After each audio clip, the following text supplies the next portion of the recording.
Komunikasi itu penting. Salah dalam menyampaikan informasi, maka akan menyebabkan sebuah permusuhan dan perpecahan. Welcome back, selamat datang di Mak Rusuh.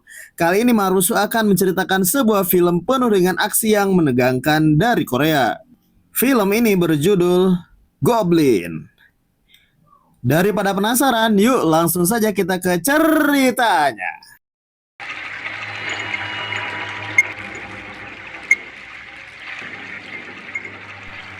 Film dimulai dengan pertarungan mengerikan yang telah terjadi di antara kelompok geng di Korea. Namun ada seorang laki-laki, hanya seorang diri saja dia cukup untuk memusnahkan seluruh pasukan besar tersebut.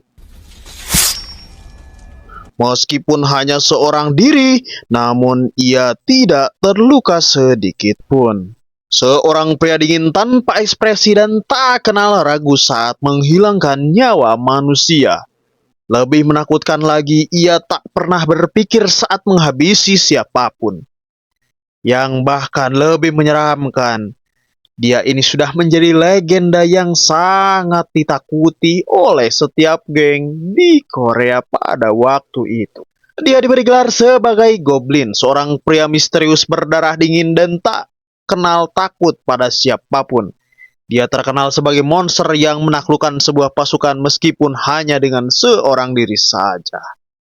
Berita kasus besar ini sudah membuat panik pihak kepolisian. Tentunya hal ini harus segera diatasi, ya kan? Jika tidak segera diselesaikan, maka citra kepolisian akan hancur. 처벌 페인트도 안 마른 연합파 사무실을 범행 가담에 소극적이었구나. Terlihat sekumpulan para polisi tengah membahas kasus mengerikan ini. Rapat ini dipimpin oleh seorang aba-aba yang menggunakan jaket kulit dan kacamata yang modis. Terlihat gagah sekali. 예비뿐입니다. 이런 짓을 할 수 있는 사람은 딱 Aba-aba itu namanya Choi Hyung-il, seorang pimpinan divisi kejahatan dan kekerasan yang sangat profesional. Ia sedang membahas sebuah peristiwa besar yang terjadi di Korea belakangan ini, di mana telah terjadi peperangan antar sekelompok gangster dan menewaskan banyak korban jiwa. Namun berbagai pendapat masih simpang siur terkait kondisi kejadian yang sebenarnya. Menariknya, bahkan pelaku yang telah menghabisi anggota serikat Daejeong ini belum ada informasi yang jelas terkait identitas yang sesungguhnya. Ditambah parahnya, proses penyelidikan dari polisi terhambat karena beberapa pelaku yang dianggap menjadi dalang pembunuhan ini masih belum ditemukan. Ya, hal ini semakin membingungkan bagi polisi. Ditambah lagi, berdasarkan informasi yang dikumpulkan oleh para polisi dari tim forensik, terdapat jejak dua orang yang kabur dari TKP. Namun hal ini justru masih diperdebatkan juga nih guys, di kalangan para polisi itu juga. Karena diketahui, jejak yang aktif kabur hanya satu orang saja. Aneh bukan? Bahkan, berdasarkan temuan itu, justru menimbulkan pendapat yang lebih ekstrim. Dari salah satu polisi ada yang mengatakan, masa iya geng sebesar ini dilenyapkan hanya oleh satu orang saja katanya. Dengan ekspresi sangat tidak percaya. Si aba-aba Choi yang ganteng kalem, ia menerangkan bahwa hal ini mungkin saja bisa terjadi apabila yang melakukannya adalah sosok pria misterius yang diberi gelar Goblin. Ya, ini bukanlah hanya omongan belaka, tetapi Abah Choi telah mengumpulkan informasi selama bertahun-tahun dalam karirnya hanya untuk mencari Goblin ini. Hebatnya, bahkan ia telah menyelundupkan mata-mata dari polisi untuk mengawasi gangster itu.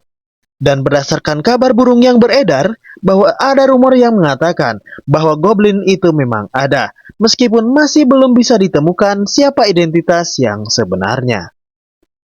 Sejenak kita melihat seorang pria misterius sedang menunggu temannya yang terbaring penuh dengan luka.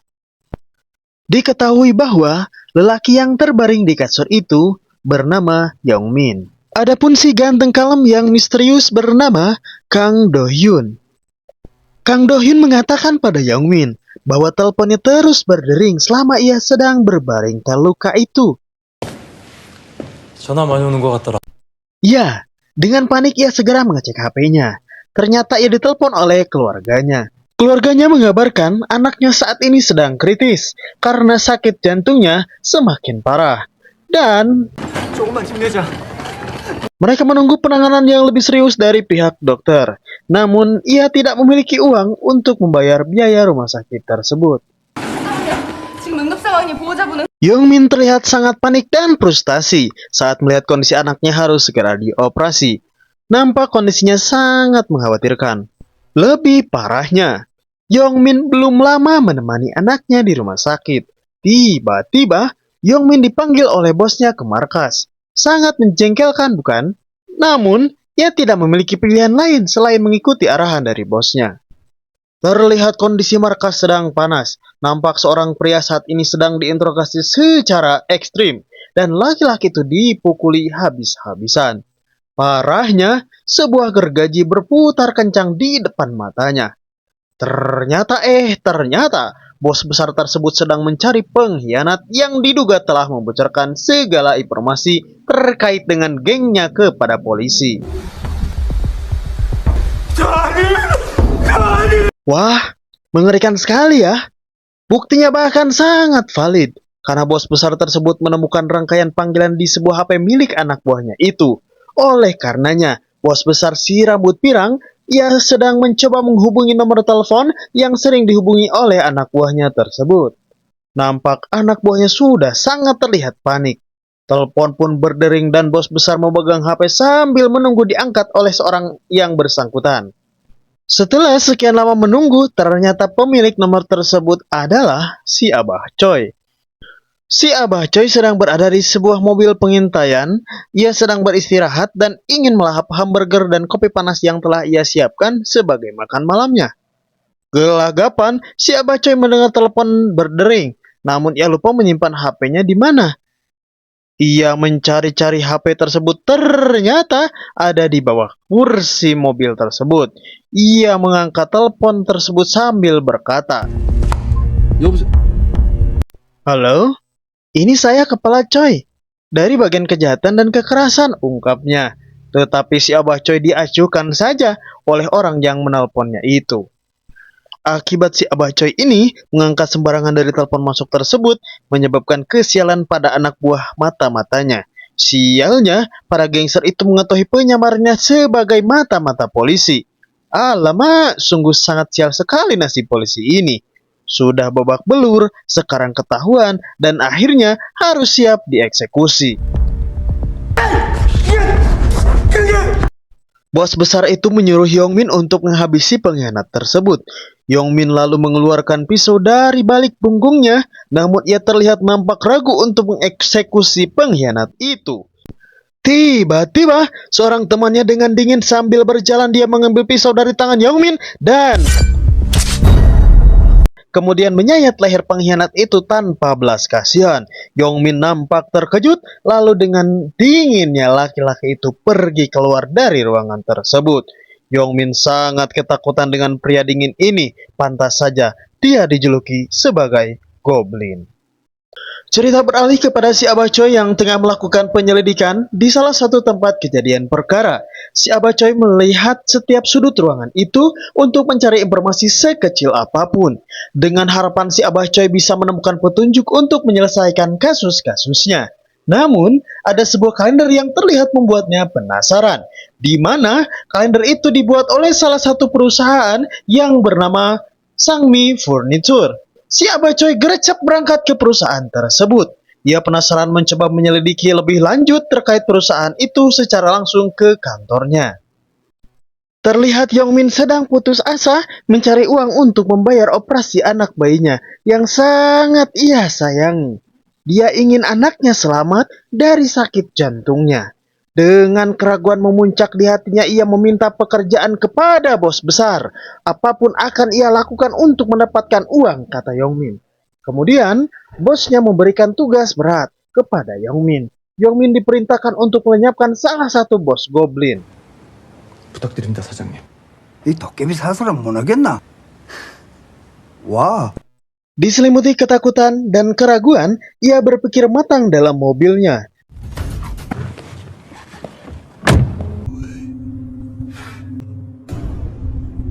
Namun karena ia sangat membutuhkan uang itu, dengan sangat terpaksa, ia bertarung sengit melawan bos yang tangguh itu. Ya, memang terlihat tidak mungkin, Yongmin nampak kesulitan melawan bos besar tersebut.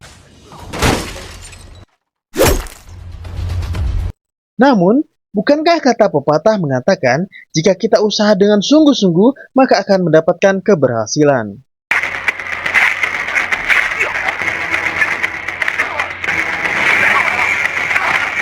Meskipun Yongmin melawan bos, namun nampak ia masih bisa mengimbangi.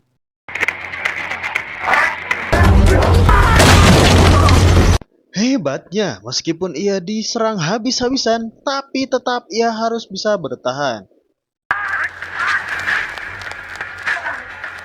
Benar saja, Yongmin, ia berhasil mengalahkan pria besar dengan kumis menarik itu, meskipun ia dengan susah payah melawannya.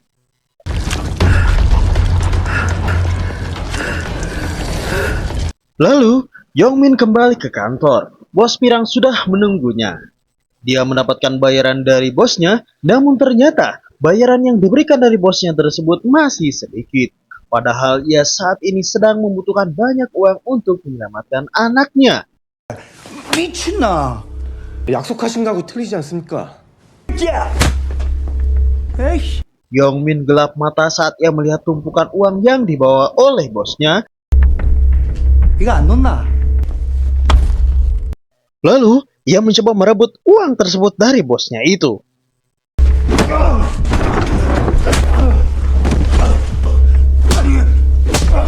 Lalu ia membunuh bosnya tersebut dan membawa kabur setumpuk uang itu. Secara tidak sengaja, tiba-tiba si pria misterius Kang Do-hyun datang ke kantor untuk menemui bosnya. Namun sangat terkejutnya dia saat melihat bosnya itu sedang sakaratul maut.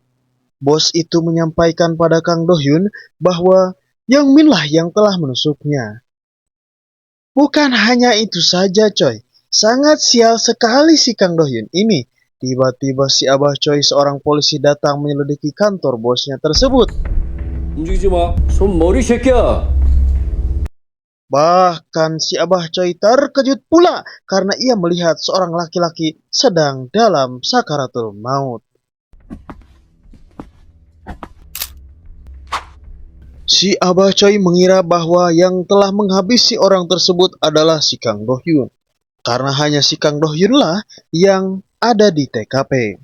Si Abah Choi menyuruh laki-laki misterius itu untuk mengangkat tangannya, seraya si Abah Choi mengecek kondisi orang tersebut. Namun sayangnya, orang itu sudah tiada. Setelah memastikan orang itu meninggal dunia, Abah Choi lalu menangkap Kang Do-hyun. Meskipun begitu, Kang Do-hyun tidak melawan sedikit pun. Akhirnya, Kang Do-hyun menjadi kambing hitam karena kematian bosnya tersebut. Padahal ia tidak melakukan apapun pada bosnya itu. Aneh sekali ya guys. Ya, ternyata bukan itu ya guys. Alasan kenapa Kang Do-hyun ini terlihat sangat frustasi. Ternyata Kang Do-hyun sedang frustasi karena habis diomeli istrinya nih coy. Parahnya, istrinya melarangnya untuk mendekati anaknya. 야, 한지영.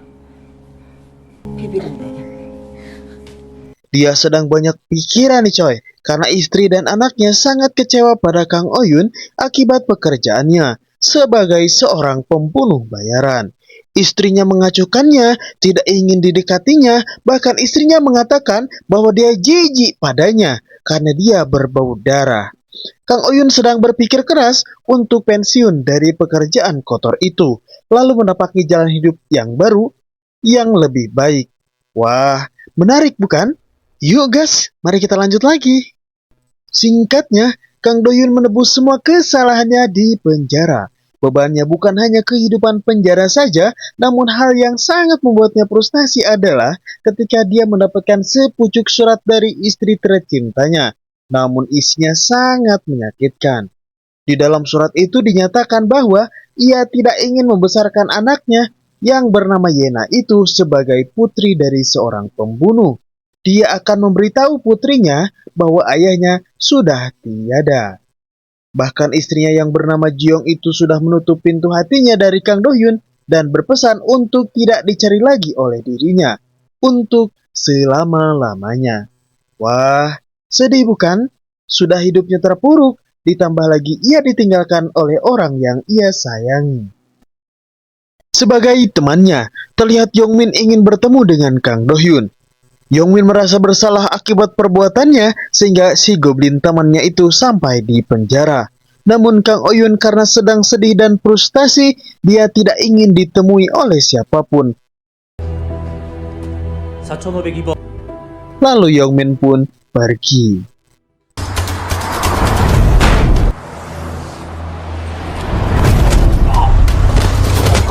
Hebatnya, karena kematian bosnya tersebut, Yongmin mengambil alih gangster dan ia menjadi pimpinannya.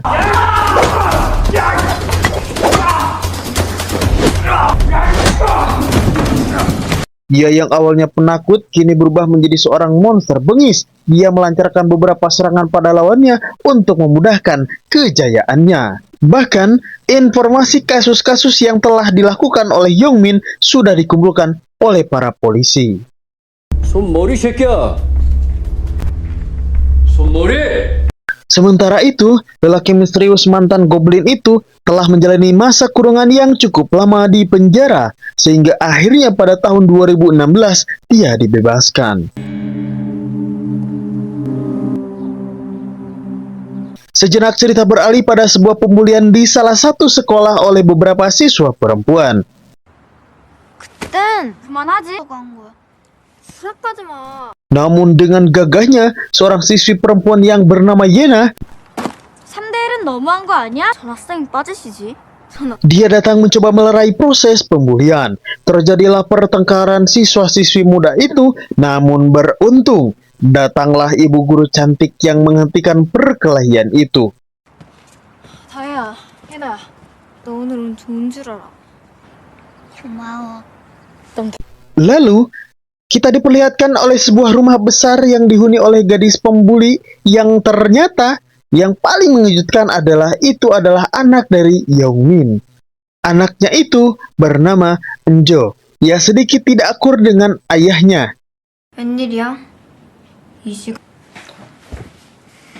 Bahkan ketika Yongmin mengajak anaknya untuk tinggal di luar negeri, anaknya menolak mentah-mentah. 우리 둘이 어디 멀? 아빠 혼자 가서 살아. Namun meski begitu, walaupun anaknya bersikap dingin pada Yongmin, si ketua gangster tetap menyayangi anaknya tersebut.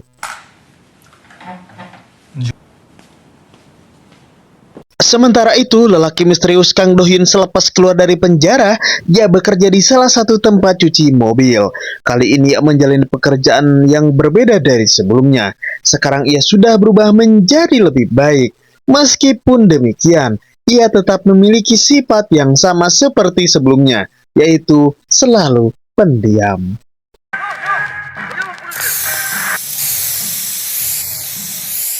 Ya, memang kehidupannya sudah berubah, tetapi ada sesuatu yang hilang darinya. Kang Do-hyun selalu memikirkan anaknya yang sangat ia rindukan. Dulu, saat ia tinggalkan, usianya masih sangat bayi. Sehingga ia sekarang tidak tahu bagaimana rupa dan kondisi anaknya. Oleh karena itu, 누구? 손님 오셨습니다. untuk mengetahui informasi anaknya tersebut, tiba-tiba Do-hyun datang ke kantor polisi untuk menemui Abah Choi. 세월 빠르다. 어쩐 일로 왔어? Kang Do-hyun ingin meminta bantuan kepada Abah Choi untuk mencari keberadaan keluarganya. Abah Choi menolak mentah-mentah permintaan dari Kang Do-hyun itu. Rasanya sakit banget ya kan? Kita menggantungkan harapan kepada orang itu, tapi dia justru malah menghancurkannya. Namun Kang Do-hyun tanpa ragu terus memohon kepada Abah Choi. Tetapi Abah Choi malah mengalihkan pembicaraannya. Dahulu katanya saat Abah Choi menangkap Do-hyun, ia mengira bahwa Do-hyun adalah sosok goblin yang ia cari. Namun ternyata goblin adalah orang lain menurut Abah Choi. Abah Choi lanjut memberikan sebuah file kepada Do-hyun. 무슨 MBA 출신들. Lalu di file itu terlihat ada orang yang dengan ciri-ciri goblin. Namun Kang Do-hyun nampak terkejut. Ketika ia melihat isi file tersebut, terlihat foto-foto Yongmin.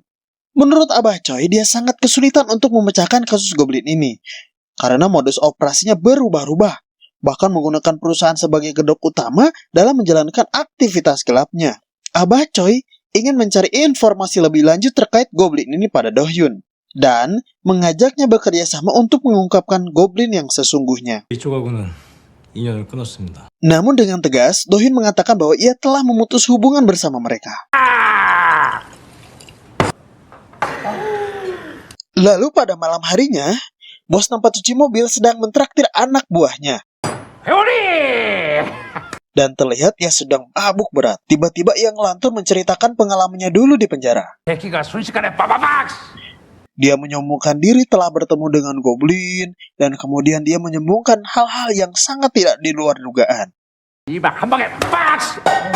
Hal ini tidak banyak ditanggapi oleh anak buahnya, termasuk Kang Do-hyun yang memang pendiam dan tanpa ekspresi itu hanya diam saja.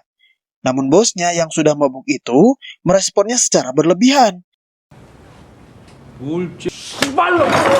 Bosnya tiba-tiba marah besar, lalu memukulnya sampai babak belur.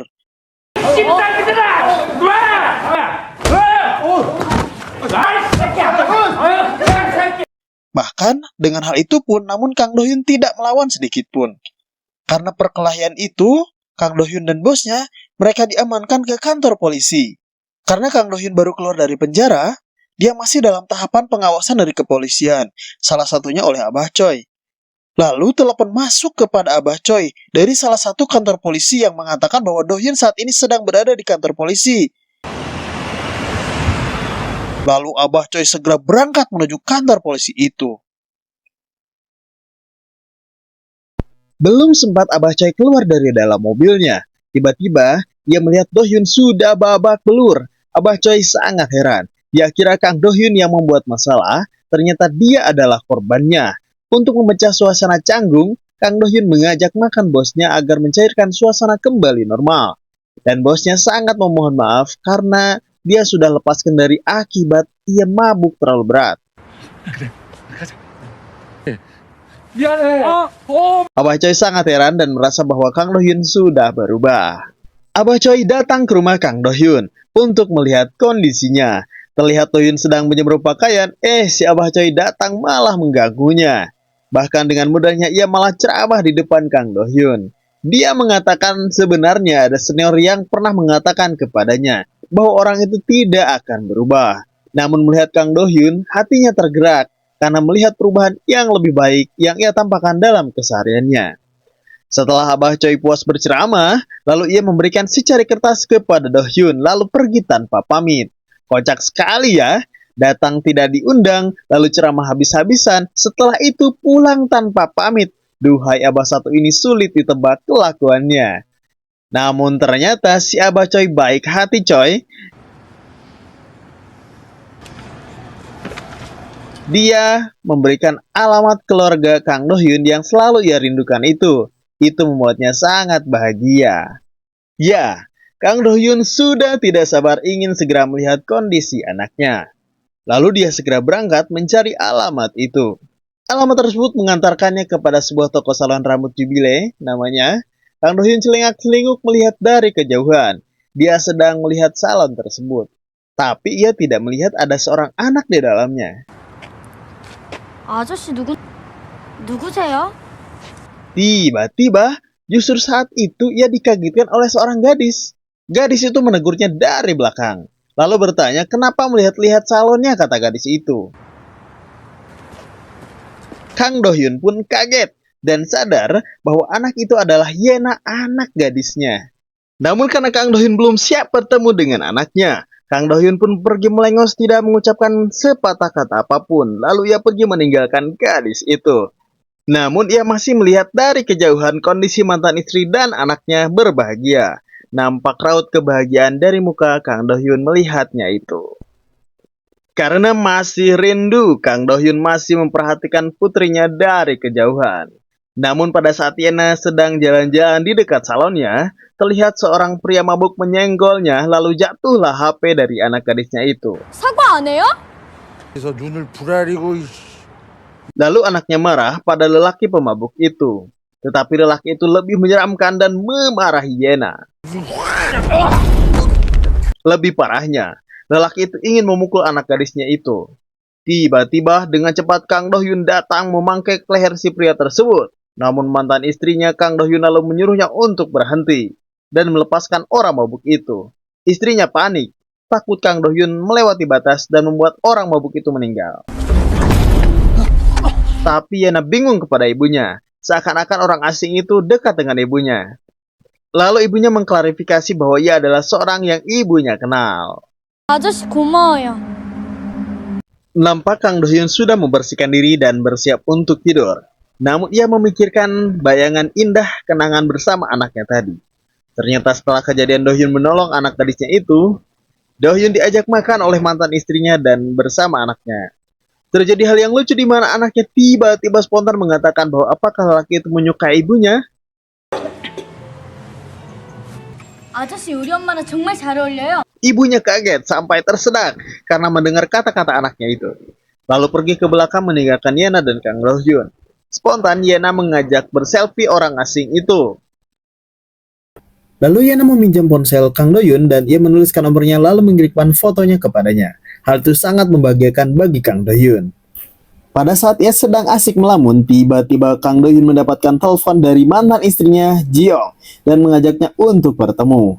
Kondisinya nampak canggung awalnya. Mereka hanya terdiam saja, menunggu ada yang membuka awal pembicaraan. Lalu, Jiyoung mulai membuka awal pembicaraan 6살 때 미국 갔었어. dan ia mengatakan bahwa pada saat 6 tahun lalu, ia pergi ke Amerika Serikat. Ia mencoba membina hubungan dengan orang baru di sana. Namun ternyata, baik Amerika ataupun pasangan baru itu tidak cocok dengan Yena. Lalu mereka memutuskan untuk bercerai. Dan setelah itu mereka kembali ke Korea. Jiyoung berkata bahwa dia belum pernah melihat Yena tertawa seperti kemarin itu saat bersama Kang Do-hyun. Meskipun begitu, Jiyoung tidak ingin Kang Do-hyun ada di sekitar anaknya. Jiyoung tidak ingin anaknya terkejut apabila mengetahui terkait dengan kondisi yang sebenarnya. Jiyoung ingin Do-hyun untuk tidak mendekatinya lagi. Jika Kang Do-hyun sangat memperdulikan masa depan Yena, ungkapnya. Nampak raut sedih dan kecewa dari ekspresi Kang Do-hyun mengakhiri pertemuan itu. Esoknya, nampak Kang Do-hyun berniat memberikan hadiah kepada Yena sebagai ungkapan perpisahan dari ayahnya karena ibunya ingin Kang Do-hyun menjauhi anaknya itu. Kang Do-hyun nampak menunggu anaknya pulang dari sekolah, namun dia selalu teringat dengan pesan dari istrinya bahwa ia tidak boleh mendekatinya lagi kalaupun ia peduli dengan anaknya. Itu membuatnya ragu-ragu. Lalu ia memutuskan untuk mengurungkan niatnya dan hendak pergi dari sekolah sebelum Yena melihatnya.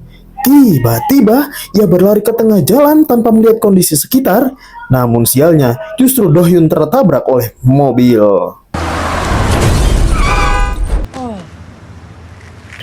Yena segera berlari menghampiri Kang Do-hyun dan mengecek kondisinya. Supir mobil itu pun keluar dan kaget. Bertanya bagaimana kondisi Kang Do-hyun. Kang Do-hyun mengatakan dia baik-baik saja.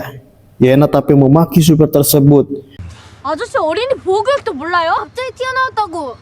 뭐야? Namun tiba-tiba dari dalam mobil terlihat Eunjo marah-marah pula. Eunjo menegaskan bahwa Do-hyun lah yang bersalah karena ia datang secara tiba-tiba, ungkapnya. Yena nampak marah dan mengatakan bahwa ini adalah zona sekolah, maka harus berhati-hati apapun yang terjadi. Dan terjadilah perdebatan antara kedua gadis itu. Ditambah lagi, Yena semakin panik saat melihat darah yang mengalir dari tangan Kang Do-hyun. Lalu mereka membawanya ke rumah sakit untuk diobati. Setelah selesai dilakukan pengobatan, Yena dan Kang Do-hyun hendak pulang. Tetapi Yena penasaran kenapa Do-hyun berada di sekolah dan menanyakan alasannya kepada Do-hyun. Belum sempat ia menjawab, lalu Kang Do-hyun bertemu dengan sopir yang menabraknya di sekolah itu dan ia meminta kartu namanya. Setelah memberikan kartu namanya itu, lalu Do-hyun pun pergi. Sesaat setelah Do-hyun pergi, tiba-tiba Yeong-min datang. Dia menanyakan bagaimana kondisi putrinya dan bagaimana kondisi orang yang ia tabrak. Sopirnya mengatakan bahwa dia mendapatkan kartu nama dari orang tersebut. Nampak raut muka Yeong-min berubah. Dia langsung kaget brutal saat ia melihat nama yang ada di kartu nama tersebut. Dia melihat nama Kang Do-hyun ada di kartu nama itu. Sosok goblin yang sebenarnya yang sangat ia takuti dan sangat ia segani. Sejenak cerita beralih kepada Yana dan Do Hyun yang sedang menunggu kedatangan bis di salah satu halte. Yana tiba-tiba curhat tentang ibunya. Ibunya kadang berlagak keras, ungkap Yana. Padahal sebenarnya ibunya sangat lemah. Yana sering melihat ibunya menangis di bawah selimut, tambahnya. Lebih lanjut, Yana mengungkapkan pada Kang Do Hyun bahwa alangkah lebih baik apabila ibunya memiliki tempat untuk bersandar dan tempat untuk bergantung seperti Kang Do Hyun menurutnya. Kang Do Hyun nampak enggan untuk membahas itu dengan Yana. Lalu dengan dingin, Do Hyun memberikan sebuah hadiah kepada Yana. Sebuah jam tangan cantik, lalu Yana sangat bahagia menerimanya. Kang Do Hyun bertanya pada Yana, apakah boleh ia memeluknya? 이거 주려고 갔었던 거야. 너무 고마워요. Lalu spontan tanpa berkata-kata Yana langsung memeluknya. Sebuah momentum romantis, bukan? Ayahnya sangat merindukan anaknya. Dan Yana merindukan sosok seorang ayah seperti Kang Do Hyun. 뭐야? 못 보던 건데? Terlihat Yana sudah sampai di rumah dan ia sedang makan malam bersama ibunya. Ibunya melihat bahwa Yana memiliki jam tangan baru. Lalu ia bertanya kepada anak gadisnya itu dari mana dapatnya dan siapa yang memberikan jam tangan itu padanya, kata ibunya tegas. 아 싫어! 내 선물이야! 아 싫어! 싫다고! Lalu ibunya yang tampak marah, ia memaksa Yana untuk membuang jam tangan itu. Tapi Yana balik marah kepada ibunya. Menurut Yana, ini adalah jam tangan miliknya. Ibunya tidak berhak untuk mengatur apapun yang sudah menjadi miliknya. Yana dengan tegas mengungkapkan ketika ia bersama Do Hyun, ia merasa tenang. Ia merasa bahwa dirinya sangat aman dan tidak merasa takut kalaupun ada bersamanya. Lalu, Yana pun pergi dari hadapan ibunya. Ji-young nampak sedikit terpukul dengan statement dari anaknya. Ji-young akhirnya tidak memiliki pilihan lain selain membiarkan ayahnya tetap bersama anaknya itu. Sejenak cerita beralih pada Youngmin yang terlihat gusar memikirkan sosok orang yang paling ia takuti. Kang Do Hyun, si goblin yang sesungguhnya. Sesekali dalam bayangan ia melihat sosok Kang Do Hyun di depan matanya. Namun itu hanyalah ilusinasi saja. Oleh karena itu, nampak Youngmin saat ini sedang mencari informasi terkait Kang Do Hyun. Youngmin ragu apakah 10 tahun sudah cukup untuk merubah sang goblin menjadi orang yang baik, katanya.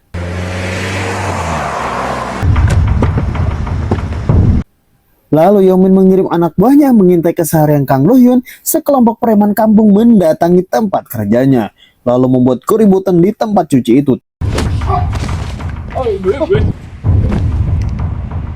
Tiba-tiba dengan santainya Do Hyun datang sambil membawa ember dan lap. Lucunya si preman tersebut justru mengajak Do Hyun bermain kartu dan disuruh untuk memilih salah satu kartu tersebut. Kang Do Hyun tidak menggubris apa yang ia katakan, lalu preman tersebut memukul Kang Do Hyun sebanyak 10 kali sesuai kartu yang ia pilih.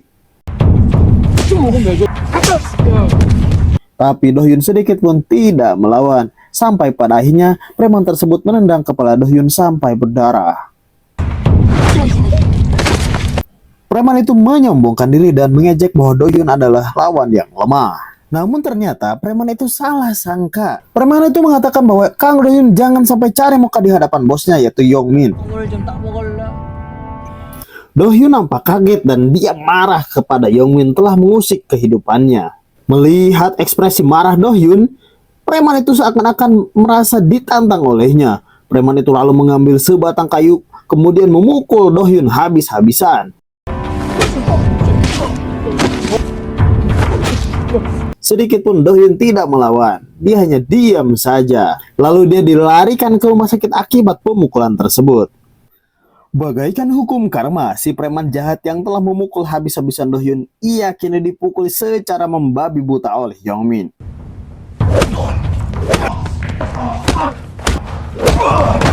Youngmin marah kepada preman kampung itu karena telah berlagak sok jago dan tidak mendengarkan apa yang menjadi tugasnya.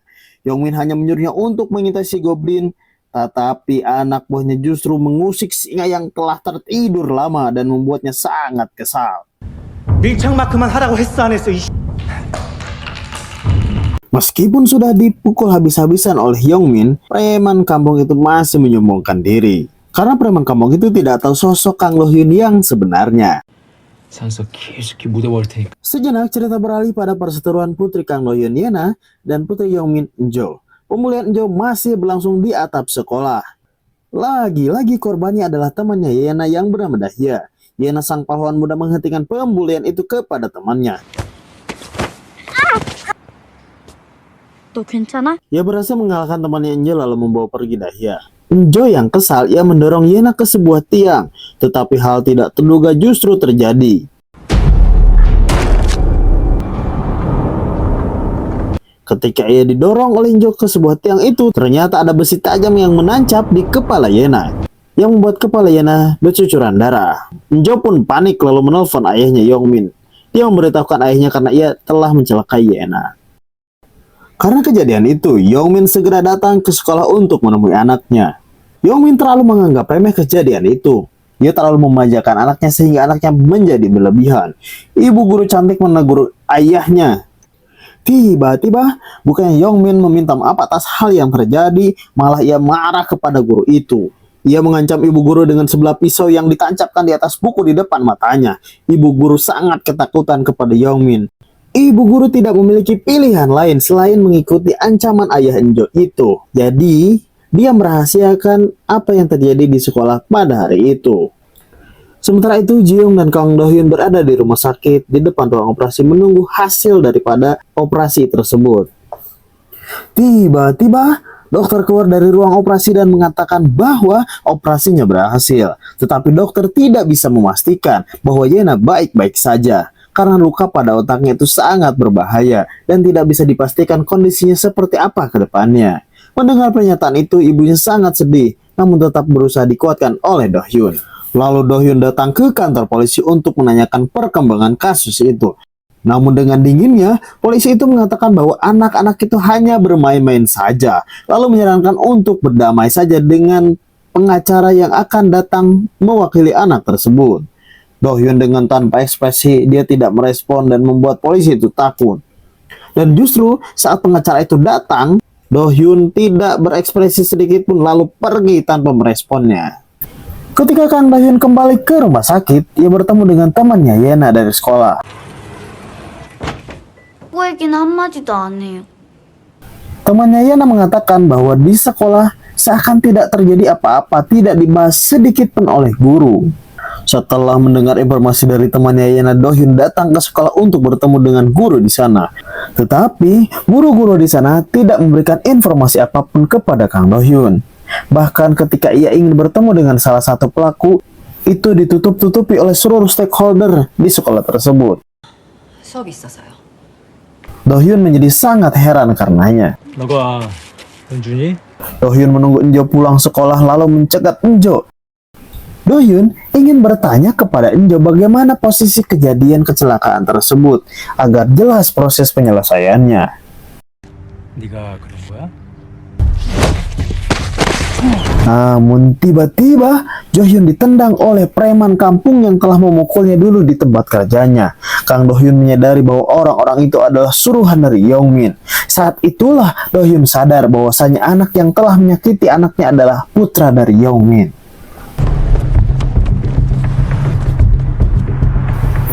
Yongmin mendapatkan telepon dari anak buahnya dan mengabarkan bahwa Goblin mendekati anaknya. 오늘 도깨비 잡습니다. Dan itu membuatnya sangat marah. Dia khawatir penyakit jantung daripada anaknya bisa kambuh lagi seperti waktu kecil. Oleh karena itu Yongmin memutuskan untuk memburu Goblin si Kang Do-hyun itu. Ia menyuruh anak buahnya untuk memburu si Goblin pada malam itu juga. 1 batalion pasukan dikerahkan untuk mencari si Goblin, termasuk si preman kampung bersama teman-temannya.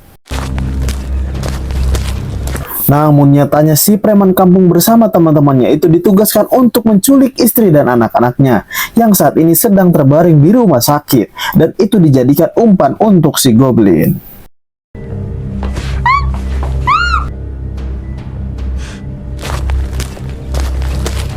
Si asisten pribadi Yongmin memberikan sebuah ponsel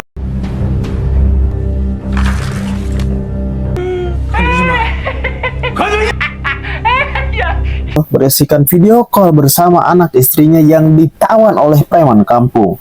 Hal itu membuat si Goblin sang monster marah, seakan-akan membagikan sosok monster dalam dirinya.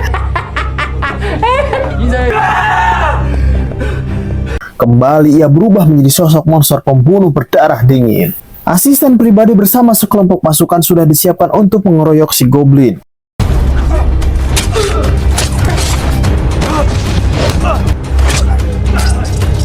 Namun dengan sekejap saja ia telah memusnahkan orang-orang lemah itu.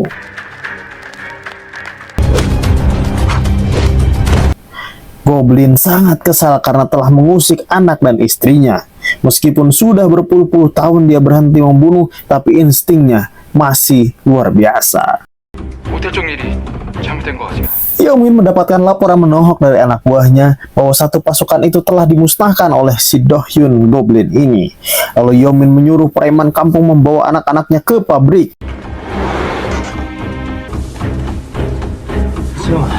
Do-hyun pun pergi ke rumah sakit, namun hanya bertemu dengan istrinya saja. Jeong sangat panik saat melihat hilangnya anaknya. Terlihat Putri Yeongmin saat ini akan dilarikan ke luar negeri oleh anak buahnya, namun dicegat oleh Kang Do-hyun.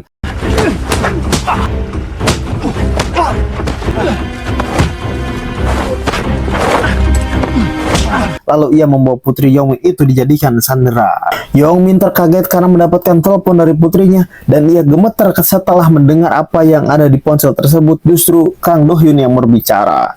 Kang Do-hyun mengatakan bahwa putrinya bersamanya. Kalaupun Yena diapa-apakan maka dia akan berbahaya. Begitupun dengan Yeongmin, dia mengancam balik. 손끝 하나라도 대보세요. Apabila anaknya sampai terluka maka dia tidak akan bisa melihat lagi kondisi Yena baik-baik saja. Terlihat satu batalion pasukan saat ini sedang menghadang Kang Do-hyun.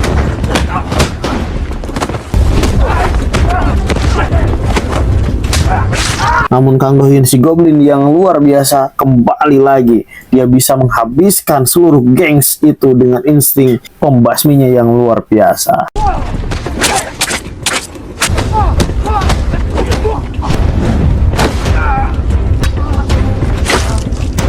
Pertarungan sebenarnya mulai terjadi ketika ia melawan asisten pribadi Yeongmin.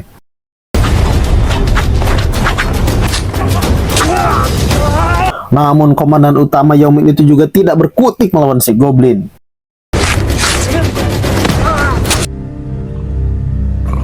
Dengan sekejap ia berhasil mengalahkan asisten pribadi si Yeongmin.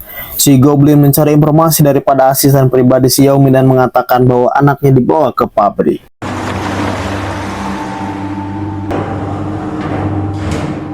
Si Goblin lalu datang ke pabrik untuk melihat kondisi anaknya. Namun ternyata sudah ada 3 preman kampung yang sok jago.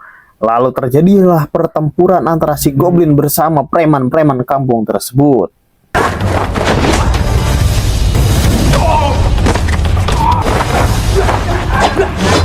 Ya, luar biasa. 3 preman kampung ini saja tidak cukup untuk melawan si Goblin sejati.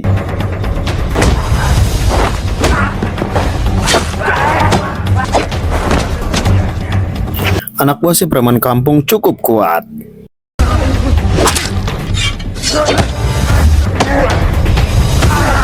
Preman kampung itu mencoba mengeroyok Kang Do-hyun. Namun hebatnya Kang Do-hyun masih bisa bertahan meskipun melawan 2 orang sekaligus. Kang Do-hyun berhasil mengalahkan mereka. Namun terjadi hal yang menarik ketika pertarungan Goblin bersama ketua preman kampung yang sombong itu. Si Goblin nampak sedikit kewalahan melawan preman kampung. Namun dengan sedikit tipu daya, ketua preman kampung itu berhasil dihabisi. Dalam kondisi Kang Do-hyun yang saat ini terluka parah, Yeongmin memanfaatkan hal itu untuk mengalahkannya.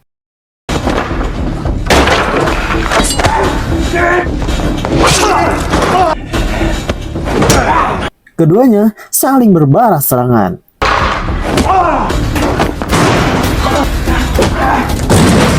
Namun meskipun Kang Do-hyun bisa menghabisi Yeongmin dengan pisaunya, si Goblin mengurungkan niatnya untuk menghabisi Yeongmin karena dia masih seperti temannya.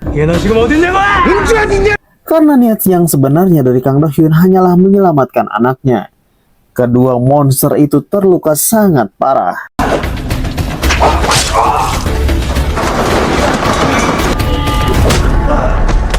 Setelah pertarungan usai, bos Kang Do-hyun mengantarkan Jo kepada Yongmin.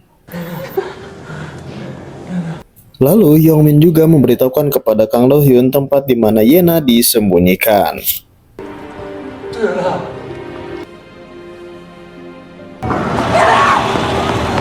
Tiba-tiba polisi datang bersama ambulan untuk menyelamatkan Yena. Film pun berakhir dengan meninggalnya Goblin dan terselamatkannya anak tercintanya. Terima kasih yang sudah nonton sampai akhir. Jangan lupa like, comment, share, dan subscribe ya lur.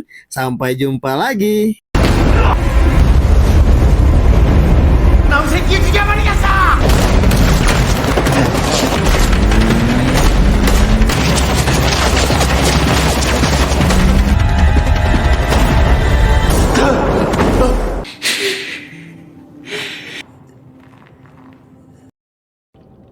Kejayaan dan kesuksesan. Salah satu cara menggapainya adalah dengan keluar dari zona nyaman, mengambil resiko besar, dan tidak sedikit kadang bertaruh nyawa. Memilih pilihan gampang saat ini mungkin akan menghadapi situasi sulit di kemudian hari. Welcome back, selamat datang di Marusuh. Kali ini, Marusuh akan menceritakan sebuah film pelarian seorang prajurit dari sebuah neraka duniawi. Film yang menegangkan dan penuh haru perjuangan. Sebuah film dari Korea berjudul Escape yang rilis tahun 2024 dan memiliki rating film yang bagus. Daripada penasaran, yuk langsung saja kita ke ceritanya. Film ini berawal dari sebuah camp militer di Korea Utara. Terlihat beberapa tentara muda yang tengah beristirahat. Namun ada seorang tentara bernama Kyunam. Namun biar enak nih kita panggil aja Mamang Kunam ya guys ya. Terlihat Mamang Kunam terbangun lalu keluar dari camp pelatihan melalui jendela. Kemudian ia berlari kencang melewati sebuah hutan belantara dan berakhir di ruang makan tentara. Ia membuka sebuah ventilasi di mana sebuah buku tersimpan di sana. Nampak tersimpan di buku itu sebuah peta pelarian yang telah disiapkan oleh Mamang Kunam. Lanjut, Mamang Kunam menggunakan terowongan pembuangan menuju sebuah ladang ranjau yang memiliki pembatas kawat listrik. Ternyata Mamang Kunam sudah menyiapkan sebuah lubang galian untuk melewati kawat tersebut. Kemudian dia melihat kompas untuk menentukan arah langkahnya.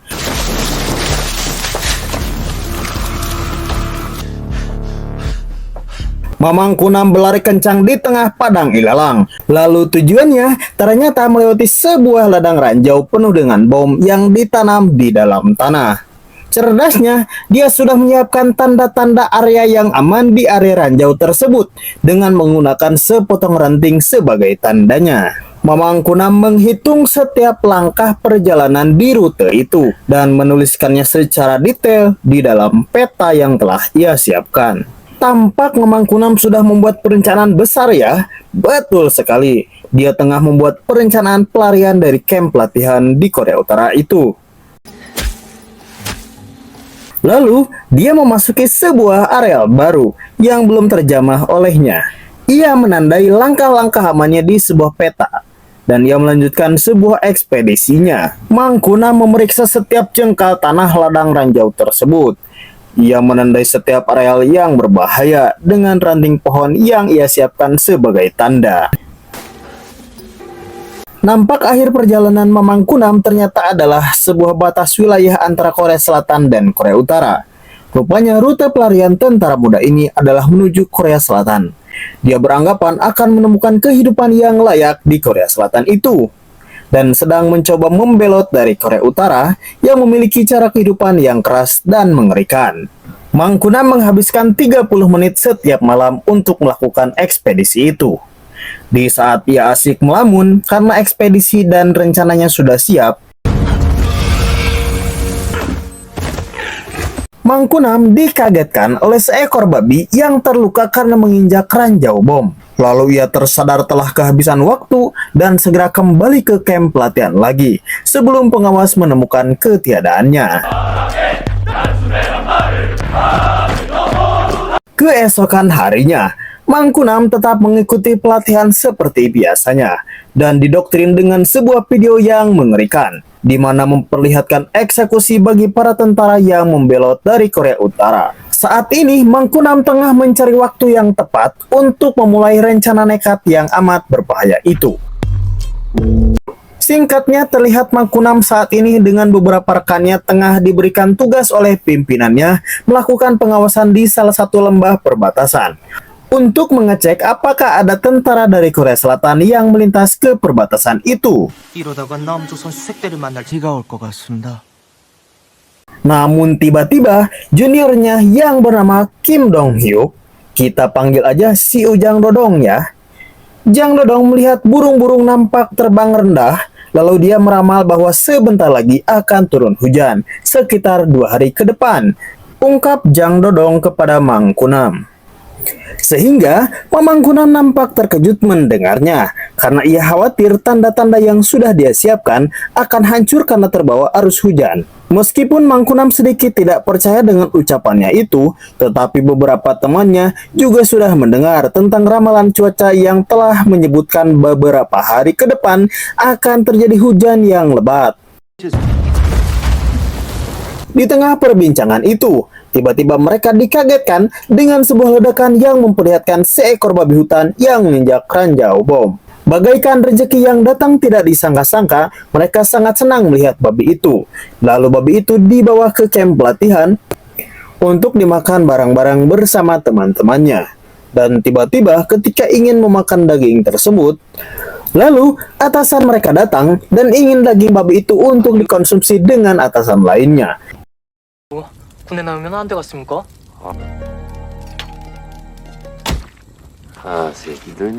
Karena ada tata aturan ketat yang diterapkan di militer Korea Utara, di mana para bawahan tidak bisa membantah setiap perintah dari atasan mereka. Mang Kunam tidak bisa protes, lalu ia membantu melayani perjamuan. Mang Kunam yang sangat peduli kepada teman-temannya, Mang Kunam lalu mengambil diam-diam daging babi yang kemudian dibagikan ke 3 temannya itu.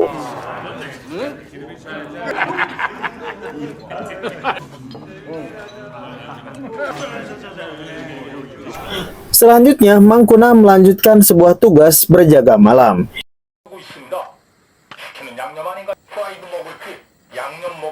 Ia mendengarkan radio seorang diri.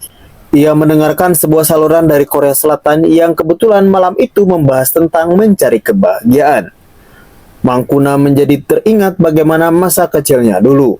Dulu Mang Kunam memiliki sebuah mimpi besar. Dia memutuskan untuk bercita-cita sebagai seorang penjelajah. Tapi satu persatu keluarganya pergi meninggalkannya. Satu-satunya pesan dari ibu tersayangnya adalah meminta dirinya untuk terus hidup bahagia.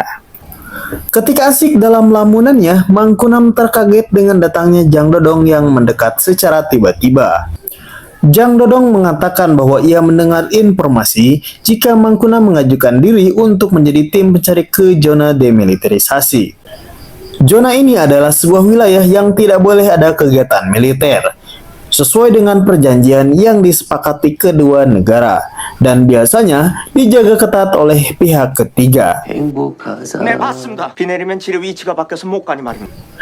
Jang Dodong merasa Mang Kunam akan menuju ke Korea Selatan.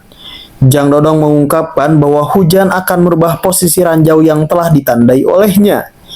Jang Dodong pun bilang kalau dia tahu bahwa apa yang dilakukan Mang Kunam setiap malam.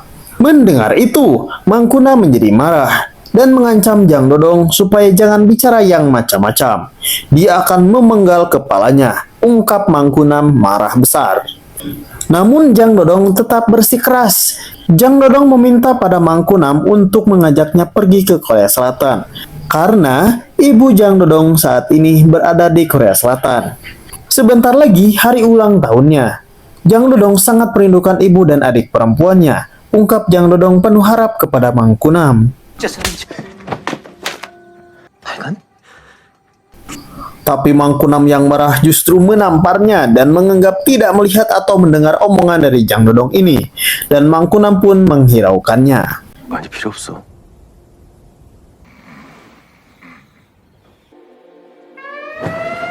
Singkatnya, tiba di suatu malam saat ia tertidur. Alarm berbunyi, salah satu prajurit militer diketahui mencoba kabur.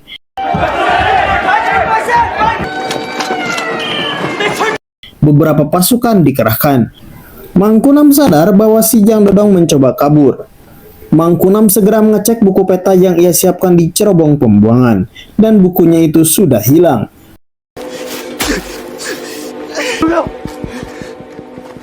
Mangkunam langsung menemukan keberadaan Jang Dodong yang kesulitan mencari lubang melewati pagar berlistrik itu. Mangkunam yang baik hati mengajaknya untuk kembali, namun Jang Dodong sudah nekat ingin pergi.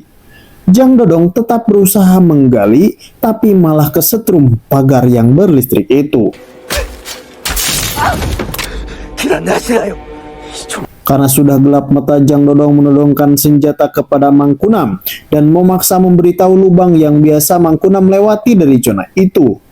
Mangkunam mencoba menenangkan dan mengajak Jang Dodong pergi bersama-sama. Namun sekarang menurutnya waktu belum tepat. Hanya saja Jang Dodong tetap keras kepala. Ia bersikeras untuk pergi di malam itu. Tiba-tiba beberapa pasukan datang mendekat. Mangkunam mencoba menjelaskan jika Jang Dodong ini memiliki gangguan tidur sambil berjalan. Namun pimpinannya justru menamparnya sampai pingsan.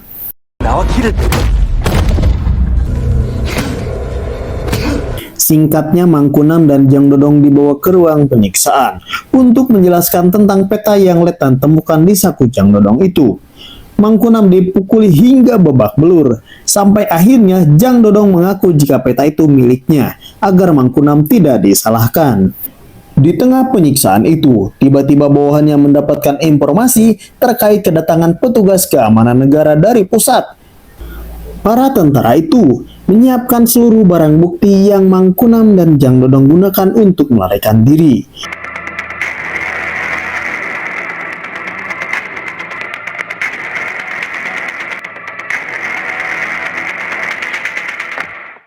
Semua orang tampak tegang dan komandan bernama Kang Hyun datang ke kantor untuk mengetahui detail masalahnya.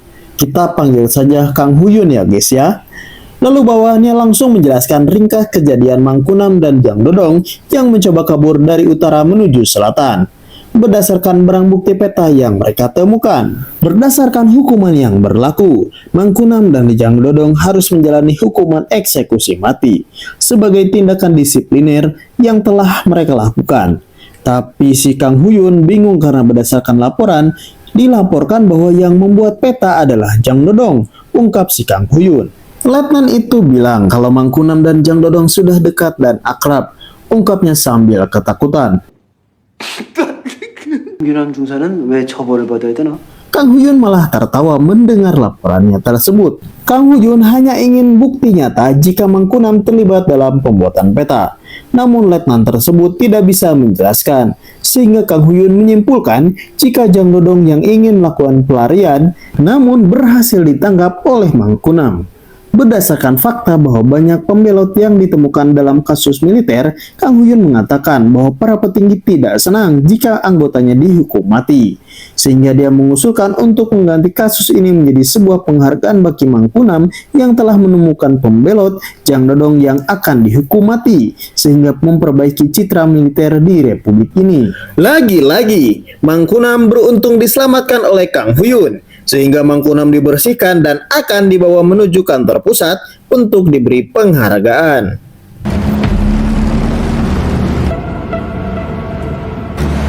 Pada awalnya Mangkunam dikawal oleh banyak mobil, tapi Kang Hyun memerintahkan anak buahnya untuk pergi dan meninggalkan mereka berdua saja. Ternyata Kang Hyun sudah saling mengenal dan sudah lama mereka tidak bertemu. Tapi karena Kang Hyun atasannya, jadi Mangkunam lebih sopan dan segan kepada Kang Hyun. Mangkunam sedang menyetir tampak sangat tegang. Kang Hyun menanyakan pada Mangkunam, apakah dia ingin benar-benar melakukan pembelotan? Dengan cepat, Mangkunam menjawab bahwa dia hanya ingin menangkap pembelot. Ayahnya dulu suka membantu juga menjadi supir dan sering melayaninya, ungkap Kang Hyun. Mangkunam mengaku hanya ingin fokus melayani negara saja, tambahnya dengan cepat. Lalu, Mangkunam menanyakan kemanakah tujuan mereka. Mereka akan menghadiri sebuah pertemuan Direktur Jenderal di markas pusat, ungkap Kang Hyun. Ternyata, Kang Hyun akan memanfaatkan Mangkunam sebagai pahlawan menangkap pembelot yang akan meningkatkan citra militer, ungkap Kang Hyun. Dalam perjalanan, Mamang Kunam menemukan sebuah tempat yang potensial untuk melarikan diri. Namun Mamang Kunam masih menahan diri untuk sementara waktu. Dan akhirnya mereka sampai di markas divisi, acara di mana para pejabat militer hadir. Mang Kunam hanya diam saja mengamati situasi acara itu. Dia masih memperhitungkan peluang untuk melarikan diri dari sana. Acara resmi pun dimulai. Mang Kunam dipanggil sebagai salah satu prajurit yang berhasil menangkap prajurit yang hampir kabur. Mamang Kunam akan dianggap sebagai pahlawan. Pada awalnya, Mamang Kunam benar-benar bingung. Mang Kunam maju ke depan dan memberikan pernyataan secara terpaksa. Dalam pernyataannya, Mamang Kunam mengatakan jika ia hanya ingin bertugas pada negara saja dan menyanjung salah satu komandan divisi mertua dari Kang Huyun yang membuatnya sangat senang. Setelah itu, mereka melakukan sesi foto sebagai penghargaan bagi Mamang Kunam. Acara dilanjutkan dengan makan-makan para pejabat republik, tapi Mamang Kunam mondar-mandir saja membuat Kang Huyun mendekat. Mang Kunam mengajukan pada Kang Huyun ingin kembali ke pangkalan militernya. Tapi Kang Huyun menolak ajuannya karena mulai sekarang Mamang Kunam akan ditugaskan ke markas divisi sebagai ajudan komandan. Mamang Kunam mengaku jika ia sebenarnya ingin berhenti sebagai prajurit. Kenapa Kang Huyun harus menentukan masa depannya? Ungkap Mang Kunam sedikit kesal. Kang Huyun malah bingung mengapa dia ingin berhenti, padahal kehidupan militer sudah terjamin. Tidak semua orang mendapatkan kesempatan yang baik seperti Mang Kunam, ungkap Kang Huyun tegas. Mamang Kunam kembali beralasan bahwa ia ingin berpamitan dengan teman-temannya karena ini terlalu mendadak dan mengambil barang-barangnya. Tapi ternyata Kang Huyun sudah mengambil satu-satunya barang penting milik Mang Kunam, yaitu pena peninggalan ayahnya. Sehingga Kang Huyun kini mengendalikan Mang Kunam dan dia terpaksa menerima takdirnya itu. 말고 받아들여. 가십시다. Kemudian salah satu prajurit pun datang menghampiri Mang Kunam. Prajurit itu membawa selembar foto Mang Kunam bersama para pejabat, serta menyuruhnya untuk mengisi formulir pemindahan ke markas divisi. Tiba-tiba, pada saat Mang Kunam mengisi formulir pemindahan, prajurit itu pun lengah. Mang Kunam sengaja memotong gambar pada fotonya, lalu diam-diam menempelkan ke sebuah kartu anggota.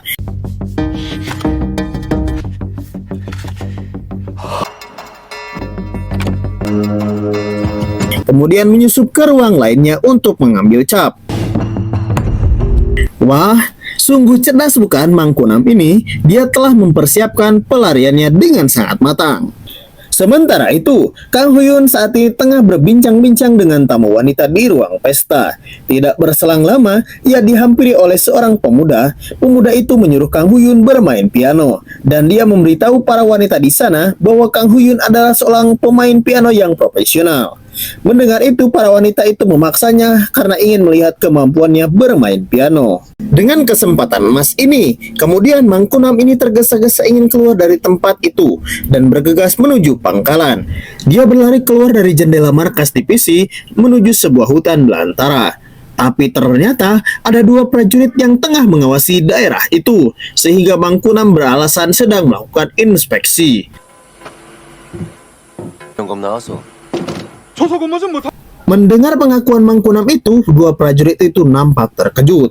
Karena dua prajurit itu tampak santai, Mang Kunam berpura-pura memarahinya agar dia tidak dicurigai. Lalu dia meminjam teropong untuk mengamati keadaan sekitar markas tersebut. Mang Kunam menemukan satu-satunya jalan keluar dari markas divisi itu adalah dengan keluar melalui pintu gerbang. Mang Kunam memutuskan kembali ke markas divisi dan mencari sebuah mobil untuk kabur dari markas tersebut. Di parkiran mobil pejabat-pejabat itu, beruntungnya Mang Kunam menemukan satu mobil yang kuncinya tertinggal di dalam. Bahkan pintunya pun bisa dibuka. Mamang Kunam kembali ke dalam pesta. Dia berpura-pura mengantarkan salah satu pejabat militer yang mabuk berat.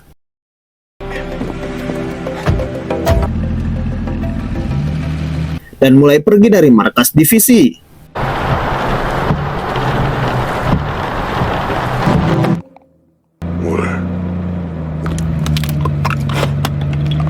dan bahkan tidak ada satupun yang mencurigainya. Namun tangilnya, Mangkunam justru meninggalkan jenderal itu di tengah lapangan pinggir jalan. Mangkunam sekarang melaju sendirian saja dengan mobil tersebut. Namun sialnya, bahan bakar mobil tersebut habis, bertepatan dengan 3 mobil yang berpapasan dengannya di pertigaan.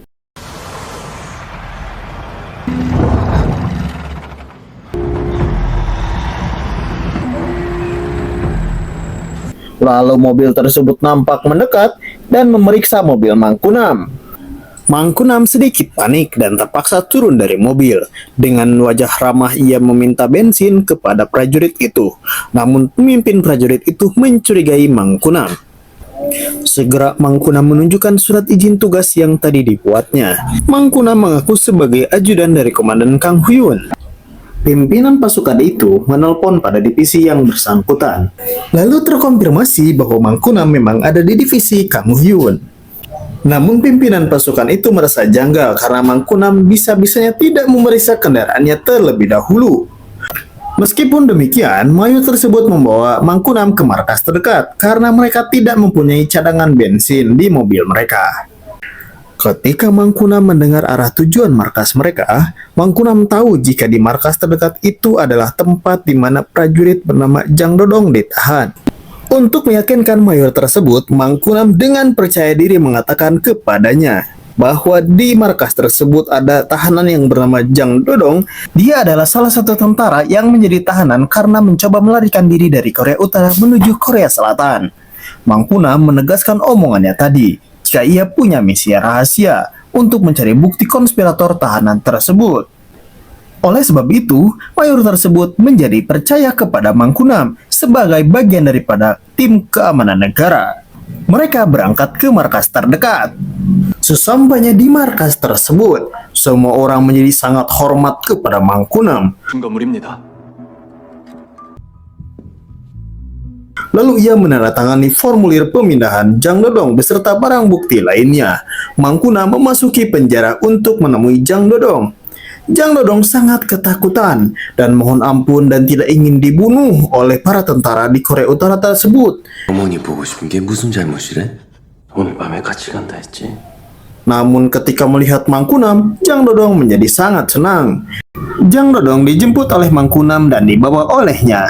Namun terjadi hal yang membuat Mangkunam menjadi panik. Tiba-tiba bawahan mayor itu melaporkan bahwa mobilnya itu bukan jenis mobil bahan bakar bensin, tetapi mobil dengan jenis bahan bakar solar. Suasana berubah menjadi sedikit tegang. Terlihat bawahan mayor tersebut mencurigai Mangkunam. 활동기는 경용이었습니다. Di tengah kepanikannya, tiba-tiba 보위부동물을 의심해? Mangkunam melihat mayor tersebut menampar bawahannya karena mencurigai rekan keamanan negara, ungkapnya marah. Letnan itu memohon maaf kepada atasannya karena telah berbuat lancang kepada Mangkunam. Untuk membayar kesalahannya, Letnan itu menawarkan diri untuk mengawal Mangkunam agar bisa selamat sampai tujuan. Sehingga Mangkunam dan Jang Dodong naik mobil bersama Letnan itu.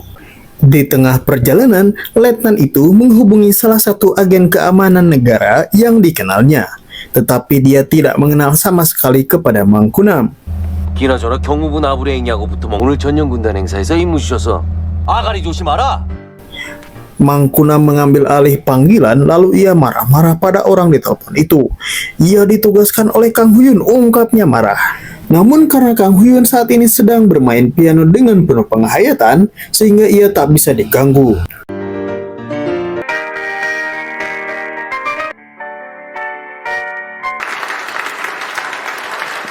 Setelah selesai bermain piano, bawahannya melapor kepada Kang Huyun. Lalu Kang Huyun menelpon Letnan yang bersama Mangkunam tersebut. Ketika terdengar suara Kang Huyun, Mangkunam langsung mengambil alih telepon dan mobil pun berhenti. 너 어쩌라고 이런 최소한으로만 처벌받게 해준다. Mangkunam keluar untuk menjelaskan keinginannya pada Kang Huyun.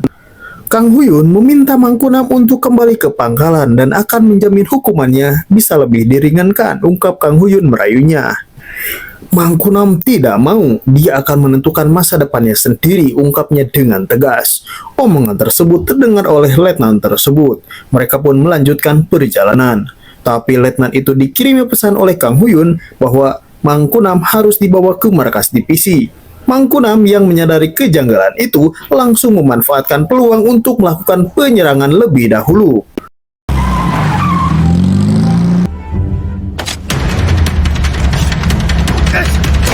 Suasana berubah menjadi tegang. Mereka berebut pistol dan membuat mobil juga semakin tak terkendali.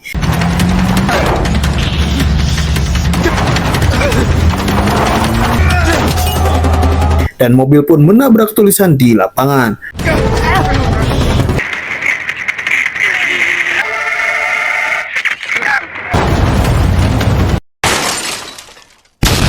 Dan mereka akhirnya mengalami kecelakaan.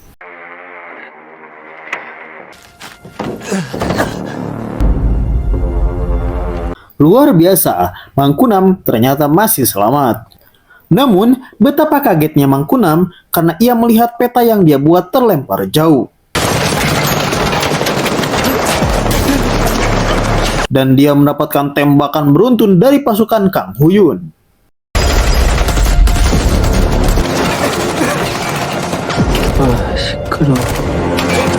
Mangkunam memiliki ide brilian. Mangkunam berpura-pura menjadi orang mati. Dia mencampurkan wajahnya dengan darah dan menjatuhkan badannya. Kang Huyun melihatnya dengan teropong dan melihat mayat dari Mangkunam. Lalu dengan pasukannya mendekat untuk mengecek kondisi Mangkunam apakah benar-benar sudah meninggal. Kesempatan itu digunakan oleh Mangkunam untuk mengambil peta.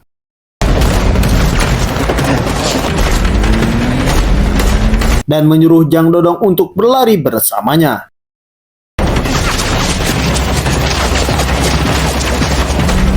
Tembakan pasukan Kang Huyun dilepaskan tanpa kendali, bahkan tidak satu pun menyentuh Mangkunam dan Jang Dodong.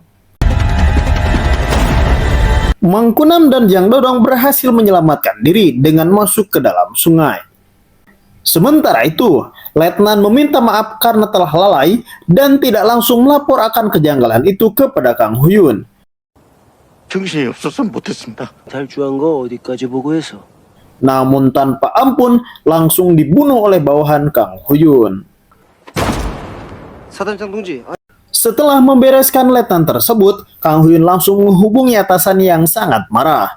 Kang Huyun berjanji akan menyelesaikan masalah ini asal dikirim 100 prajurit untuk mencari Mangkunam dan Jang Dodong, ungkap Kang Huyun kepada bosnya. Bahkan ia menjamin tidak akan mengecewakannya kali ini. Sementara itu, Mangkunam dan Jang Dodong kini tersadar. Mereka masih selamat, namun mereka harus cepat bersembunyi karena ada orang yang bersenjata yang coba mendekat.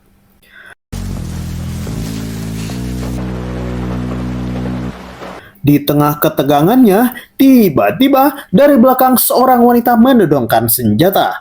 Bersama kelompok wanitanya itu, mereka mengepung Mangkunam dan Jang Dodong.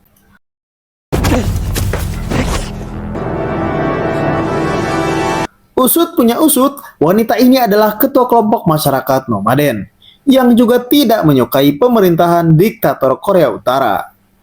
Kelompok wanita itu ingin menyerang Mangkunam dan Jang Dodong karena mengira bagian dari pemerintah Korea Utara.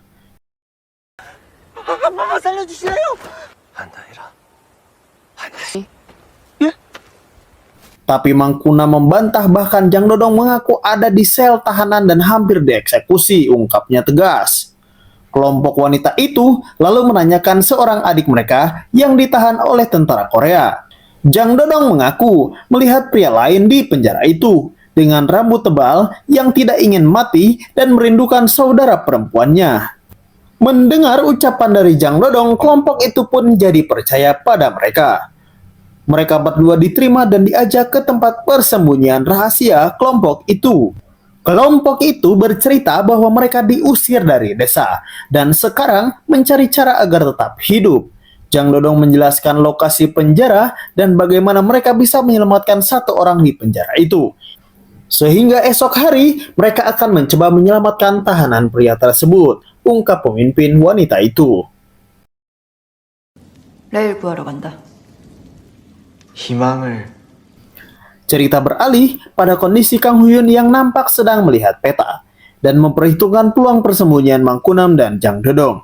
Dia memberitahu pasukan di lapangan tentang arah yang harus dilalui. Kelompok nomaden itu mendengar suara kedatangan pasukan, jadi langsung memadamkan api dan mulai beralih tempat persembunyian. Pasukan militer itu mengikuti arahan dari Kang Huyun. Dengan instingnya, Kang Huyun berhasil menemukan jejak pelarian Mang Kunam dan Jang Dodong. 멈추라. 좌우 협동작전 전진. Kang Huyun menyuruh kelompok pencari ke arah tersebut. Nampak satu kopi pasukan dikerahkan untuk mencari Mang Kunam dan Jang Dodong. Kang Huyun sangat cerdas dengan membagi tim pencari menjadi 2 kelompok untuk mengapit lokasi target tersebut. Kelompok nomaden yang bersembunyi nyaris ketahuan.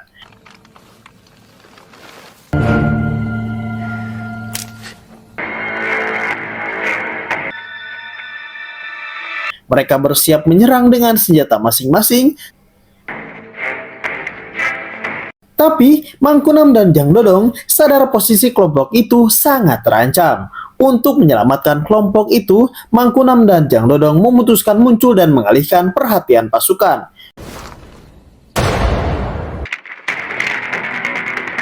Pasukan itu pun langsung mengejar mereka.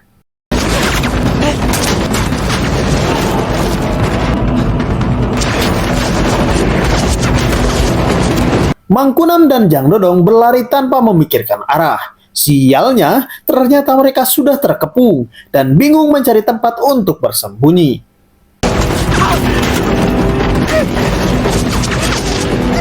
Hanya saja, Jang Dodong tertembak. Mang Kunam membantu membawanya mencari tempat bersembunyi.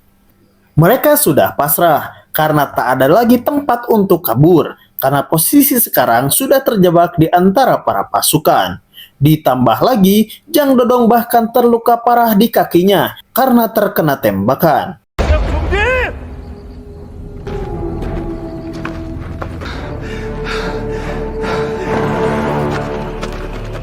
Namun di saat genting itu,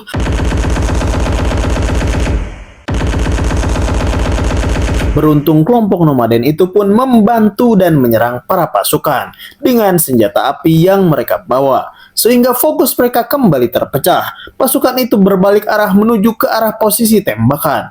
Padahal itu adalah suara tembakan dari kelompok nomaden tersebut. 원래 자리로 돌아가라. 돌아가라. 귓구멍들 틀어 막아서. Pasukan itu tidak lagi mengikuti arahan dari Kang Huyun. Pasukan mundur dan Kang Huyun jelas kesal karena tidak mungkin Mang Kunam menembak dengan banyak peluru seperti itu.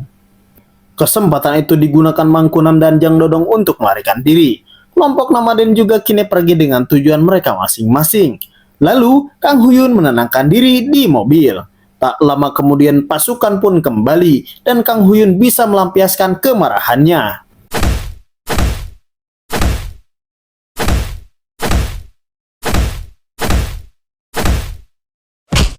Dia menghajar pimpinan pasukan dengan membabi buta karena tidak becus menangkap Mang Kunam dan Jang Dodong. 근데 왜 우리는 왔다. 그렇지. 뭐가 제일 먹고 싶니? 고기? Sementara itu, Mang Kunam mencoba menenangkan Jang Dodong yang terluka parah dengan mengajaknya terus berbicara di keadaannya yang terluka. Sekarang tujuan mereka kembali ke pangkalan awal, karena jika mereka melewati batas dengan jalur yang tidak dikenali, maka besar kemungkinan ranjau akan membunuh mereka.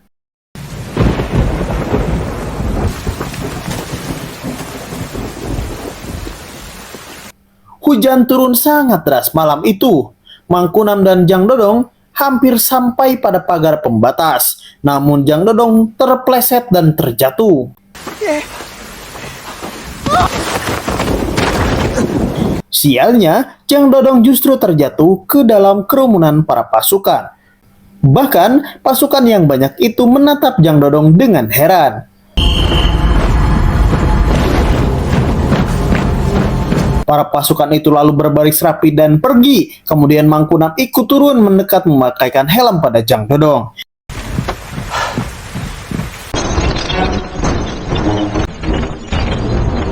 Mereka pun ikut dalam barisan dan semua pasukan dikumpulkan atas perintah dari Kang Huyun yang ingin menangkap Mangkunam dan Jang Dodong. 국가 보위성 소자 리현상이다. 알주범이 둘씩이나 발생하였다. Kang Huyun ingin semua orang membunuh Mangkunam dan Jang Dodong apabila berhasil menemukan mereka. 가족 도움이 필요한 바. 그러나 벗어날 수 없을 것이며 그는 동무들의 Pencarian pun dimulai. Mangkunam dan Jang Dodong menuju sebuah ruangan makan dan menuju jalan rahasia. Tapi Letnan menyadari suara Mangkunam yang terjatuh dan yakin ada keberadaan Mangkunam di dalamnya.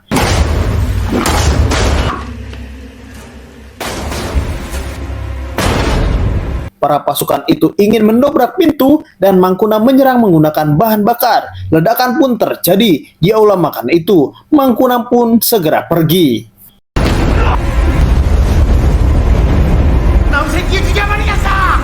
Pasukan menyadari arah kepergian Mangkunam dan Jang Dodong. 탈주범 도주 전방 14초선 응선 방향. Pimpinan pasukan itu menyuruh bawahannya untuk mengejar Mangkunam dan Jang Dodong. Sementara itu, Mangkunam berhasil melewati pagar kawat menyusup dari lubang. Namun Jang Dodong ketinggalan karena salah menemukan jalan masuk lubang tersebut. Kang Huyun sampai di menara dan menyuruh anak buahnya menyalakan lampu. Lampu mulai dinyalakan untuk mencari Mangkunam dan Jang Dodong. Di saat itu, kalung ibunya Jang Dodong terjatuh. Jang Dodong berusaha mengambil kalung itu, namun sialnya dia malah ketahuan dan langsung ditembak oleh Kang Huyun.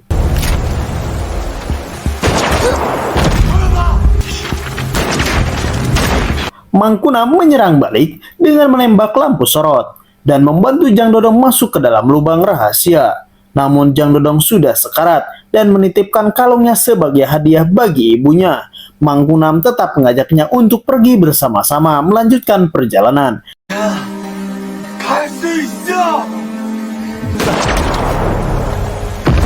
Namun Jang Dodong terkena tembakan lagi di kepalanya yang membuatnya meninggal dunia di tempat. Melihat itu, Mangkunam terlihat sangat marah. Di detik-detik akhir dia hampir terkena tembakan juga, dia menghancurkan lampu-lampu penerangan.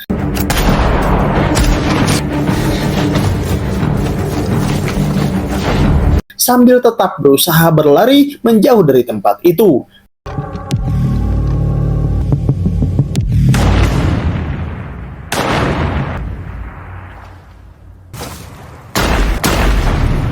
Kang Huyun berhasil mengenai Mangkunam dengan tembakannya.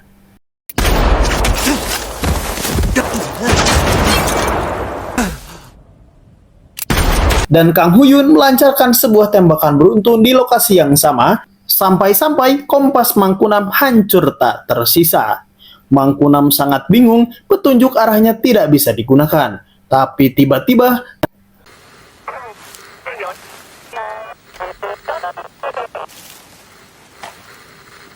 terdengar suara radio dari sakunya yang membuatnya tahu kemana harus pergi.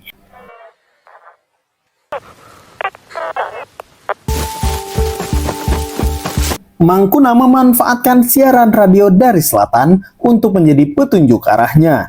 Ketika suara radio menjadi sangat jelas, artinya itu adalah arah yang tepat untuk dilewati. Akhirnya, Mangkunam berhasil melewati titik terakhir dari peta yang ia buat, lalu membuang peta itu dan melanjutkan pelariannya.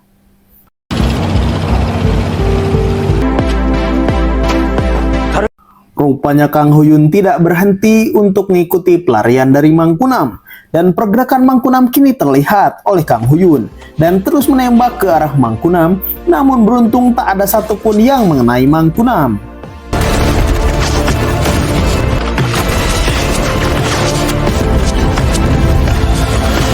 Melihat itu, Kang Huyun pun ikut melewati pembatas. Namun anak buahnya yang mencoba mengikuti malah menginjak ranjau dan terlihat kakinya sampai putus.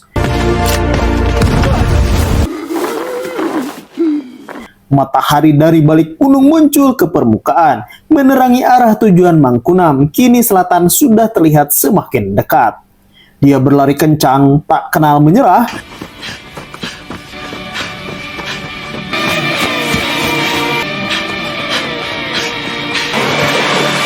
Bahkan situasi semakin tegang saat dia harus melewati lumpur hisap dan hampir terjebak di sana.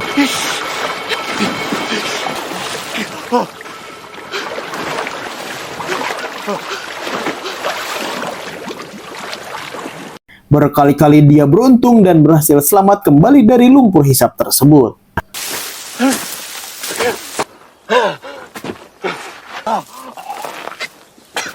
Mangkunam tampak sudah di ambang batas kekuatannya. Namun berhasil berada di batas militer pihak Korea Selatan.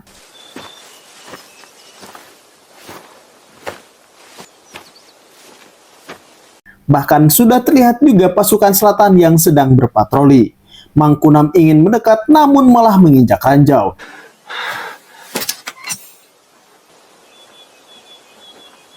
Juga muncul Kang Huyun sudah menundukkan pistol di kepalanya dari bagian belakang. 내가 지금 뭐 밟고 있는지 압니까? Di situasi genting itu, Mangkunam mengaku baru saja menginjak ranjau. Mangkunam ingin pistolnya diserahkan atau mereka mati bersama-sama. Dan Mangkunam akan membiarkan Kang Huyun untuk kembali ke Korea Utara. Kang Huyun tidak habis pikir mengapa Mangkunam sangat terobsesi dengan Korea Selatan, ungkapnya merayu Mangkunam. Namun Mangkunam hanya ingin melakukan sesuatu yang sesuai dengan keinginannya, tanpa dibatasi oleh siapapun, bebas mencoba segala hal meskipun banyak kegagalan menantinya. Berbeda di utara karena dituntut untuk menjadi benar atau mati, ungkap Mangkunam tegas. Mangkunam ingin menghabiskan jatah gagalnya sebanyak mungkin. Mangkunam terlihat sangat yakin dengan perkataannya. Mangkunam lalu mulai melepaskan injakan ranjau dan ajaibnya tak terjadi ledakan sedikit pun. Mangkunam meyakinkan Kang Huyun untuk mencoba dan pasti akan senang karena sudah berusaha, ungkap Mangkunam bangga. Kang Huyun menjadi marah karena telah diceramahi oleh Mangkunam, lalu menyerang Mangkunam dengan pukulannya. Terjadilah pertarungan antara keduanya.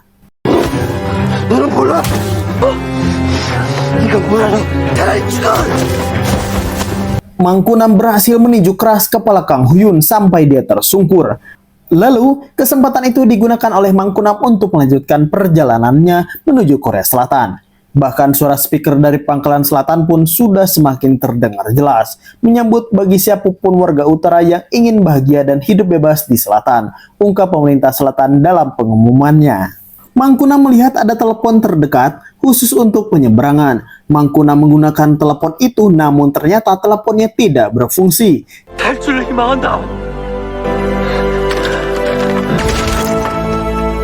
Tiba-tiba tembakan hampir mengenainya. Ternyata Kang Huyun lagi-lagi tidak terima dengan keputusan Mangkunam. Mangkunam bergegas melanjutkan pelariannya menuju terowongan perbatasan. Namun Kang Huyun kini berhasil menembak kakinya.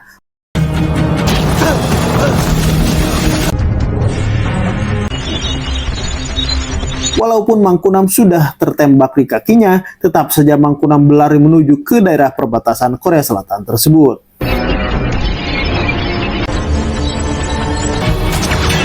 Di dalam terowongan perbatasan, Mangkunam terlihat semakin tak berdaya.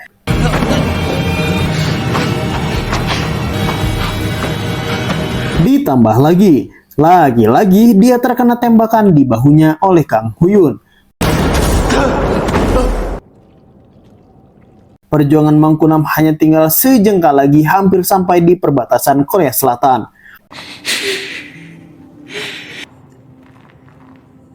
Meskipun dalam kondisi terluka dan hampir mustahil bisa melanjutkan langkahnya, namun Mangkunam sangat gigih ingin menyentuh garis pembatas. Kang Huyun nampak ragu saat ingin menembak Mangkunam karena merasa iba dengan perjuangannya.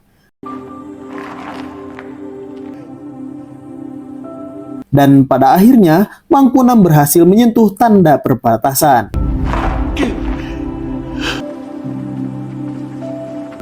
가서 마음껏 실패하라. Bertepatan dengan itu, Kang Huyun dikagetkan dengan sorot lampu mobil dari pasukan Korea Selatan yang membuatnya tidak jadi menembak Mangkunam. Tiba-tiba pasukan dari selatan berada di zona perbatasan. Melihat Mangkunam menyentuh tanda perbatasan, pasukan selatan memerintahkan Kang Huyun menurunkan senjata dan tidak menembak, karena Kang Huyun sudah melanggar perjanjian perdamaian PBB. Lalu Kang Huyun pun langsung pergi. Pasukan selatan lalu mendekati Mangkunam dan menanyakan apakah Mangkunam ingin berpindah ke Korea Selatan, ungkap pasukan selatan itu. Lalu Mangkunam dengan sekuat tenaga di sisa akhir kekuatannya mengaku jika ingin menyeberang ke selatan. Mereka pun membawa Mangkunam pergi ke Korea Selatan untuk diselamatkan. 1 tahun telah berlalu. Mangkunam menulis surat untuk radio yang biasa ia dengarkan di Korea Utara. Mangkunam juga berencana untuk memulai petualangannya ke banyak tempat di dunia. Bahkan Mangkunam datang ke tempat ibunya Jang Dodong. Mangkunam menceritakan bagaimana mereka hidup di utara selama ini. Mangkunam semakin terharu melihat kalung Jang Dodong dikenakan ibunya, dan ibunya yakin bahwa Jang Dodong hidup bahagia, ungkapnya pada Mangkunam. Namun Mangkunam tidak mengatakan jika Jang Dodong sudah meninggal. Dia hanya mengaku bahwa Jang Dodong hidup dengan bahagia di sana. 행복하게. Lalu malamnya Mangkunam mendengarkan radio. Lagi-lagi pembawa acara membacakan surat yang ia kirim sebelumnya. 내 꿈이었습니다. 그래서 저는 한동안 많은 곳을 포부나 봅니다.